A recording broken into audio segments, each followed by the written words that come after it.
Good afternoon. Energy used to be the quiet part of politics. You turn the light on. It worked. You paid the bill. Nobody made a speech. Now energy is the loud part. It's tied to security, budgets, sanctions, supply chains, and the kind of coalitions that get announced with a straight face and funded with borrowed money. And that's the point today. The energy transition is not happening in a laboratory. It's happening inside a continent that is trying to rearm, reindustrialize, and pretend the same taxpayer can fund everything at once. Spoiler, the taxpayer is not infinite. Start with the simplest, most uncomfortable fact. The world still has energy poverty. In 2023, over 666 million people still had no access to electricity at all. Think about what that means. No reliable light, no refrigeration, no pumping clean water, no modern healthcare, no digital economy, just survival mode. So when someone in Brussels, Berlin, or Paris talks about the future of energy, part of that future is still basic access, and that is not solved by slogans. Now zoom back to Europe. Europe wants three big things at the same time. 1. Decarbonize and electrify. 2. Protect itself, meaning higher defense spending and industrial mobilization. 3. Expand influence and security guarantees around its borders, often via ad hoc coalitions of the willing. And those three goals collide in one place: infrastructure and money. You can see it in the rhetoric around security guarantees for Ukraine, where EU institutions explicitly mention the coalition of the willing as a tool. You can see it in budgets, where Germany's 2026 plan raises aid to Ukraine to about 11.5 billion euros. And you can see it in the quieter, nerdier places where reality lives: rail gauge, grids, storage, and military mobility. Here's the thing people miss. Decentralized energy sounds liberating. Prosumers, rooftop solar, batteries, local microgrids. That's real. It's growing. But decentralization does not delete centralization. It adds a new layer on top of an old system.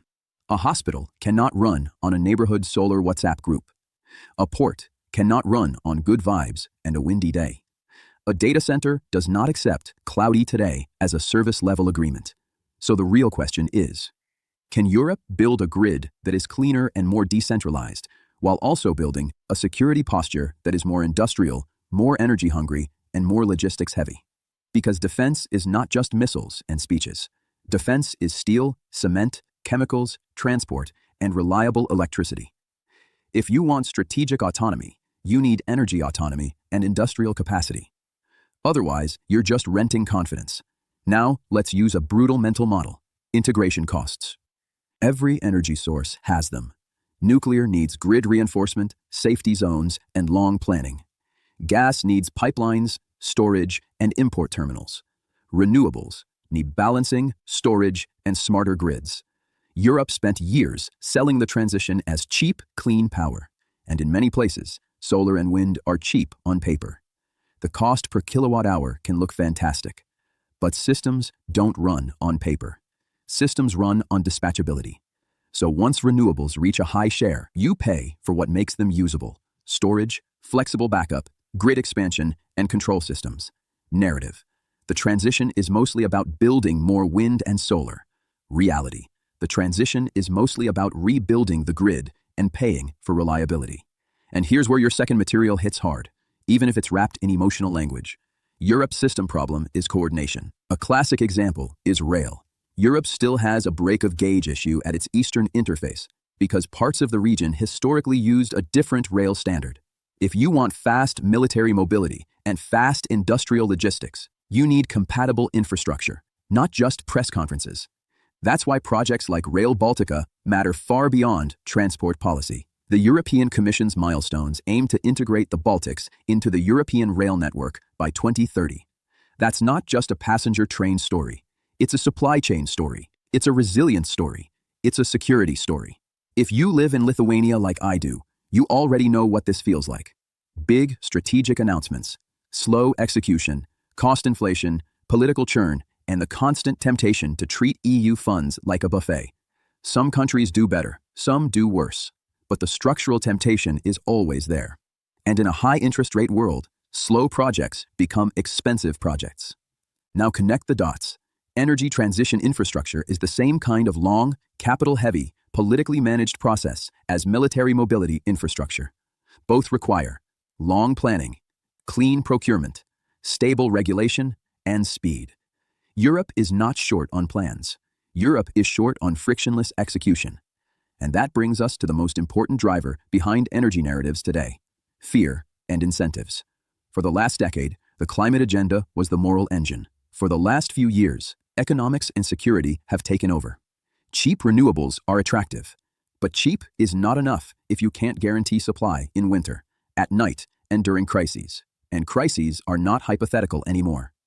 That is why you see countries cutting development aid and shifting spending toward Ukraine and defense openly. This is the guns, grids, and green triangle.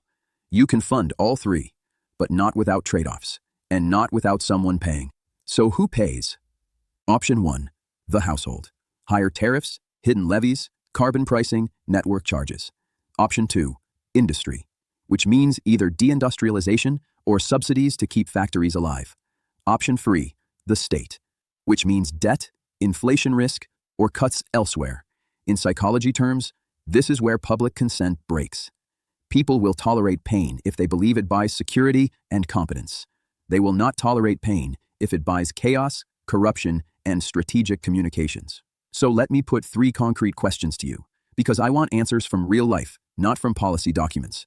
Number 1, in your country, do you feel the energy transition made bills more predictable or more volatile? Be honest. Number 2, if you were running a shipyard or a logistics hub, would you trust a high renewables grid without serious storage and backup? Who should pay for grid upgrades? Everyone through tariffs, or the biggest new consumers like data centers and heavy industry through targeted charges? Now, where does this go by 2050? I don't see one global paradigm replacing everything. I see a multi-speed, hybrid world. Some regions will electrify fast and build storage at scale. Some will lean on nuclear as a stability anchor. Some will keep gas for flexibility and reliability. And some will stay trapped in energy poverty because the world is busy funding other priorities. Europe specifically will try to build a cleaner system while simultaneously building a harder security posture. That's doable. But it requires one thing Europe struggles with: discipline. Discipline in procurement. Discipline in permitting. Discipline in grid planning. Discipline in telling voters the truth about costs. Because the transition isn't just new technology. It's a redistribution machine. It moves money between sectors, between countries, between consumers and producers, between today and tomorrow. And geopolitically, it changes dependencies. Old dependency, oil and gas flows. New dependency, minerals, batteries, power electronics, and manufacturing scale. That's why China's role matters so much, not because of speeches, because of capacity. So here's my conclusion in plain terms. Energy transition is real. Decentralization is real. Prosumers are real. But the fantasy is thinking this is a clean moral upgrade with no bill and no politics. Europe is discovering that security and transition both demand the same things: infrastructure, industrial output, and money. And when you try to do both under stress, you don't get utopia. You get a budget fight. Next episode, I'll take the most abused concept in modern energy policy, and I'll dissect it without mercy. Storage. Not the marketing version. The real one. What actually scales, what doesn't, and who ends up paying for reliability. That's it.